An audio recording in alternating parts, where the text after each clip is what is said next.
Hello friends. In today's video, we'll take a quick, easy to understand summary of the entire US war in Afghanistan. With just 5 minutes, let's get started. First, who is this war taking place, with whom? Then this is a war between two factions. One side is led by the US, along with the NATO ally of the US and the Afghan government with the National Security Force set up by the US side. The other side is the Taliban. So who is the Taliban? Why are they fighting the US and its allies? To understand this, let's go back a bit through the history of Afghanistan. In the past, during the Cold War period, Afghanistan implemented a policy of playing with both the Soviet Union and the United States. However, they leaned more towards the Soviet Union because this power gave them the most aid.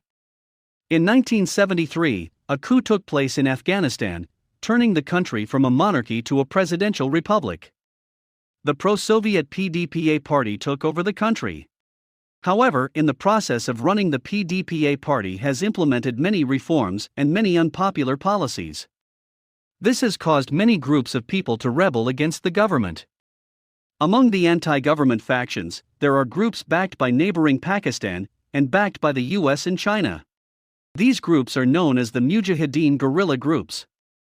When the current president was assassinated, the Soviet Union felt dissatisfied with the way the administration of the successor was working.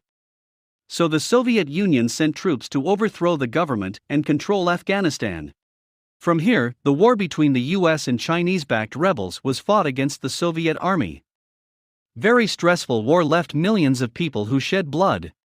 On the Soviet side, the war claimed the lives of at least 14,000 troops and cost more than $5 billion a year. Ended in 1989 when the Soviet Union felt tired and withdrew, leaving Afghanistan a chaotic regime.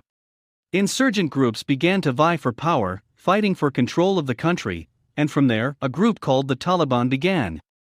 The leader of this group had been trained by the US and participated in expelling the Soviet Union. The Taliban pledged to unify the country, bring peace and fight corruption.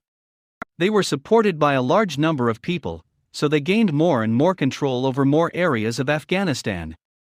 However, after taking control of the country, the Taliban applied extremely harsh Islamic Sharia law. Men are required to wear beards, while women must cover their faces with scarves, and are not allowed to participate in any public activities including going to school. Television, music and cinema are prohibited. By 1998, they had taken control of most of Afghanistan. Then why did the US fight the Taliban? This story begins with the terrorist attacks that shocked the world on September 11, which killed 3,000 people. The US investigated and learned that the person who carried out the terrorist attack was the radical Islamic organization Al-Qaeda. The leader was Osama bin Laden. At that time, bin Laden was in Afghanistan under the protection of the Taliban. The US asked the Taliban to hand over bin Laden, but the Taliban did not. And the next thing you know, the United States immediately sent troops to fight the Taliban with the aim of killing bin Laden and eliminating the threat of terrorism in the future. NATO allies also joined the United States in setting up a new Afghan government in 2004. The war with the Taliban continued on May 2, 2011 when Osama bin Laden was finally killed.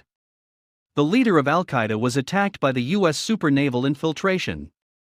This activity ended a hunt that lasted 10 years led by the CIA. But the war with the Taliban continues. It was not until 2018 that the Taliban wanted to negotiate with the US to end the war and move towards peace. By February 2020, the agreement between the US and the Taliban was approved. The main contents of the agreement are as follows: a ceasefire, temporary reduction of violence, and a long-term ceasefire agreement was signed. 2. Withdraw foreign forces. The US agreed to reduce its troops in this country from 12,000 to 8,600 within 135 days. If the Taliban live up to their promise, all US and other troops will leave Afghanistan within 14 months. The third is the internal fen of Afghanistan negotiations. The Taliban agreed to begin negotiations with the Afghan government from March 2020. 4. Ensure anti-terrorism.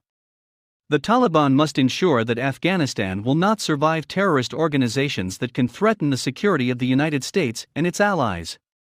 Does not allow Al-Qaeda or any other extremist group to operate in areas controlled by the Taliban. To date, the commitment has been fulfilled. The U.S. withdrawal from Afghanistan ended a 20-year war. In this war, more than 3,500 American and Allied soldiers were killed, more than 20,000 American soldiers were injured.